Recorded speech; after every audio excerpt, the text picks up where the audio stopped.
Assalamualaikum warahmatullahi wabarakatuh. Perkenalkan, nama saya Desi Erisa Fitri. Saya dari Universitas Islam Kalimantan Muhammad Arsyad Al-Banjari, Prodi Teknik Sipil, NPM 21060200156. Di sini saya akan menjelaskan tentang bentuk, pangkat, dan akar. Fungsi bentuk, pangkat, akar. Bentuk, pangkat, dan akar merupakan materi dasar dalam pembelajaran aljabar.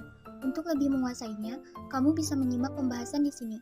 Kami juga telah menyiapkan soal latihan agar kamu dapat mempraktekkan materi yang telah diterima. Dalam pembelajaran aljabar, kamu tentunya harus mempersiapkan diri kamu dengan materi-materi dasar, seperti pengenalan bentuk, pangkat, dan akar.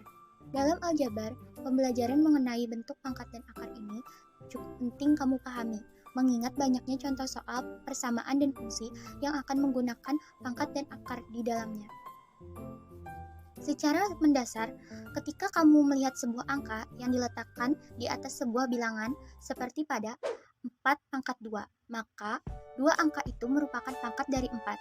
Jadi, pangkat bisa dikatakan sebagai salah satu cara penulisan sederhana dari perkalian. Misalnya, 4 kali 4 kali 4 bisa dituliskan menjadi 4/3. Bilangan berpangkat, bilangan bulat. Materi untuk bilangan berpangkat dan bentuk akar yang pertama adalah mengenai bilangan berpangkat untuk bilangan bulat. Apakah maksudnya dan bagaimana cara menyelesaikan soalnya? Pengertian perpangkatan bilangan. Perpangkatan adalah operasi matematika untuk perkalian berulang suatu bilangan sebanyak pangkatnya. Pangkat suatu bilangan adalah angka yang ditulis lebih kecil dan terdapat agak ke atas. Berdasarkan sistematik, penulisan huruf disebut dengan superscript. Contoh, 2/2, 3/2, dan 4/3, dan lain-lainnya. Bilangan berpangkat dapat diperoleh dari perkalian berulang dengan faktor-faktor yang sama. Bilangan berpangkat, bilangan bulat. Bilangan bulat terdiri dari bilangan bulat yang memiliki nilai positif, bilangan bulat dengan nilai negatif dan nol. Maka dapat disimpulkan bahwa bilangan berpangkat, bilangan bulat adalah bilangan-bilangan yang berpangkat positif, negatif, dan nol. 1. Bilangan berpangkat 0. Untuk bilangan bulat dengan pangkat 0, hasilnya adalah 1. Jadi bilangan bulat, apapun itu, baik nilainya negatif atau positif, jika dipangkatkan dengan 0, maka hasilnya adalah 1. Tapi ini tidak berlaku dengan bilangan bulat 0. Untuk membuktikan n0 sama dengan 1, kita dapat menggunakan sifat operasi perpangkatan yang nomor 2, yakni pembagian bilangan berpangkat. N pangkat A dibagi N pangkat B sama dengan N pangkat A kurang B, atau jika dibalik, N pangkat A kurang B sama dengan N pangkat A dibagi N pangkat B. Jika N ketidaksamaan 0 dan A sama dengan B, maka N pangkat. Sifat-sifat operasi bilangan berpangkat bilangan rasional. Untuk A dan B bilangan real. B ketidaksamaan 0 dan Mn adalah bilangan rasional berikut.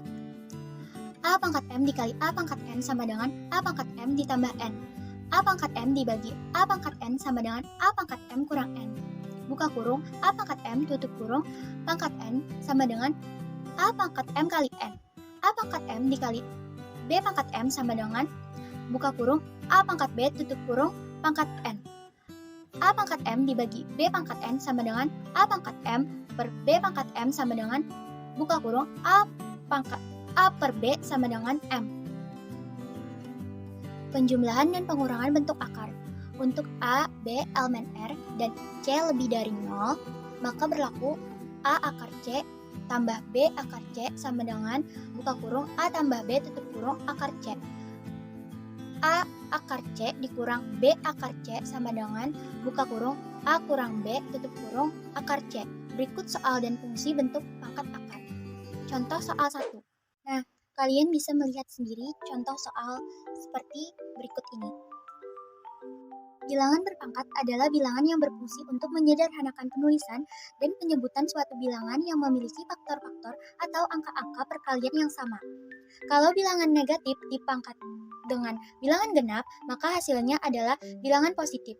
Jadi bilangan berpangkat yaitu definisi bilangan berpangkat bulat positif dikembangkan untuk bilangan berpangkat lainnya.